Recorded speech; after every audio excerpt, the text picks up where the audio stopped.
Do you remember during the 2016 primaries when Hillary Clinton said about Medicare for All that it'll never ever happen?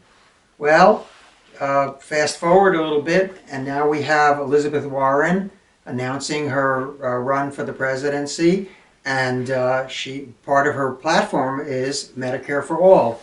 In fact, when Bernie Sanders introduced his Medicare for All bill last year, 16 Democratic senators, including 3 presidential hopefuls, all jumped on the bandwagon.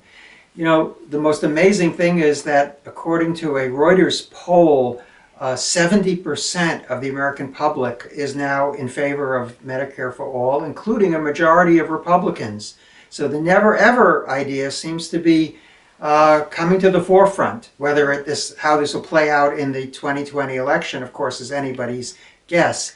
But I know from the perspective of the cancer patients that something has to happen. Some big change has to take place. Look, there's a couple of things happening in the United States that just are not viable, not sustainable. One of them is the incredible rise in the cost of cancer treatment. It's now said that the average cancer patient runs up $150,000 in bills for treatment of just one person's cancer. And yet 40% of the country can't put together $400 in an emergency.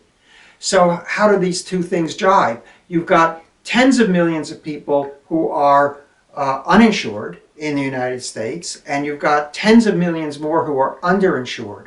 So put those things together, you can see that a sudden case of cancer, a diagnosis of cancer, is a catastrophe for tens of millions of people. And I'm not just talking about a medical catastrophe, but an economic catastrophe.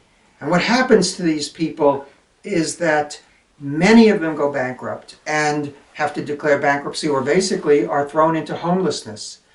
And when a person declares bankruptcy, their death rate from their cancer is something like 2.5 times greater than that of the insured patient.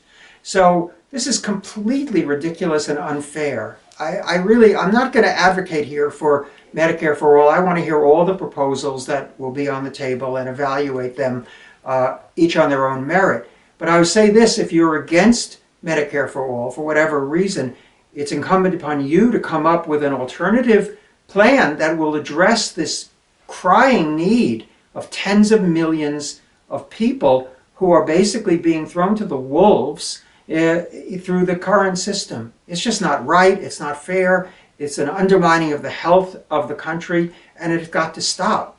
So, you know, cheers to the people who have a plan, have an idea of how to solve this.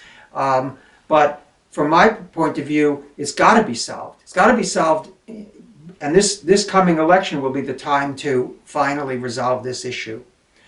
Well, till next time, this is Ralph Moss from Moss Reports.